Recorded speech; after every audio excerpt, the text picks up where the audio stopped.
भाजपचे नेते रावसाहेब दानवे आपल्यासोबत आहे। इतका मोठा विजय झाला आहे संपूर्ण महाराष्ट्रामध्ये। कसं पाहता या विजयाकडे आणि भविष्यामध्ये पण निवडणूक आहे त्यामध्ये पण भाजपचा भगवा आपल्याला पाहायला मिळेल? महापालिकेमध्ये भारतीय जनता पक्षाचा जो विजय झाला याचं सर्व श्रेय या राज्यातल्या मतदारांना जातं आहे। कारण नगरपालिका, नगरपंचायती आणि महापालिकेच्या ज्या निवडणुका झाल्यात या निवडणुकीमध्ये पूर्णपणानं भाजपच्या बाजूनं या राज्यातला मतदार आहे। यानंतर ज्या काही राज्यातल्या जिल्हा परिषदेच्या निवडणुका होणार आहेत त्याही निवडणुकीमध्ये भारतीय जनता पार्टी सगळ्यात ज्या मोठा पक्ष राहणार आहे। या देशाचे प्रधानमंत्री नरेंद्रभाई मोदी आणि राज्याचे मुख्यमंत्री देवेंद्रजी फडणवीस यांच्या नेतृत्वाखाली ह्या निवडणुका लढल्या गेल्या। त्यांच्या नेतृत्वावर शिक्कामोर्तब झालं आणि मला असं वाटतं की त्यांनी केलेले कामं हे जनतेसमोर आहे। त्यामुळे राज्यामध्ये विकासाच्या मुद्द्यावर ह्या निवडणुका लढल्या गेल्यामुळं हा विजय आमचा झालेला आहे। छत्रपती संभाजीनगरमध्ये पण वेगवेगळ्या खरं तर निवडणुका लढल्या गेल्या आणि बोललं जात होतं की एकत्र लढणार। यानंतर बरीचशी वक्तव्य समोर आली, पण एकत्र लढल्याचा सगळ्यात मोठा फायदा हा भाजपला झाला असं म्हणावं आणि लोकांनी तितकाच विश्वास दाखवला।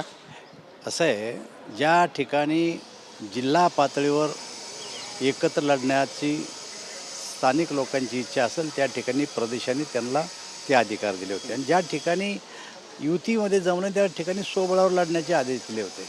त्यामुळे जालना असेल, संभाजीनगर असेल, अशा अनेक ठिकाणी आम्ही स्वबळावर निवडणुका लढल्या आणि त्या ठिकाणी बहुमत मिळवलं आहे आम्ही। तुम्ही वारंवार सांगत होतात म्हणजे युती होण्याच्या पूर्वीसुद्धा की आमच्यासोबत या आणि लढा, आणखी जास्त जागा मिळतील, पण तसं होऊ शकलं नाही। त्यामुळे शिवसेनेला कुठेतरी तुमच्या मित्रपक्षाला आता महाराष्ट्रामध्ये आत्मचिंतन करण्याची गरज असं म्हणा। नाही, मला असं वाटतं त्यांचा तो पक्ष आहे, त्यांना पूर्ण अधिकार आहे। त्यांच्याजवळ पण एक चिंतन करणारी टीम आहे, ते बसतील, त्यांच्या पक्षाचा विचार ते करतील, आम्ही सुचवण्याची गरज नाही। मुंबई महानगरपालिकेवर 25 वर्षानंतर आज भाजपचा आता महापौर बसणार आहे आणि त्यामुळे किती आनंद आहे, किती उत्साह आहे सर्व कार्यकर्त्यांना? सर्व कार्यकर्त्यामध्ये अतिउत्साह आहे, आनंद आहे। अनेक वर्ष केलेल्या मेहनतीचं हे फळ आहे।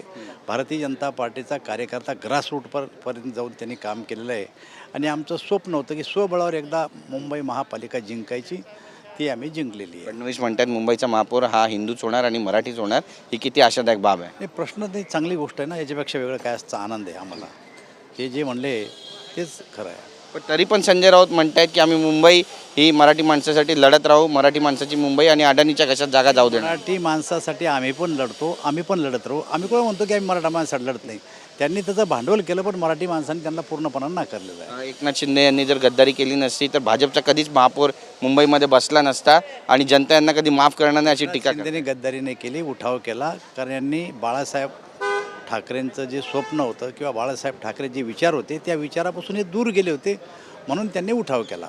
नक्की, धन्यवाद आमच्याशी बातचीत केल्याबद्दल। तर आपण पाहतो आपली भूमिका या ठिकाणी रावसाहेब दानवे यांनी मांडलेली। कॅमेरापासून योगेश गुरवसह गिरीश गायकवाड, TV9 मराठी, मुंबई।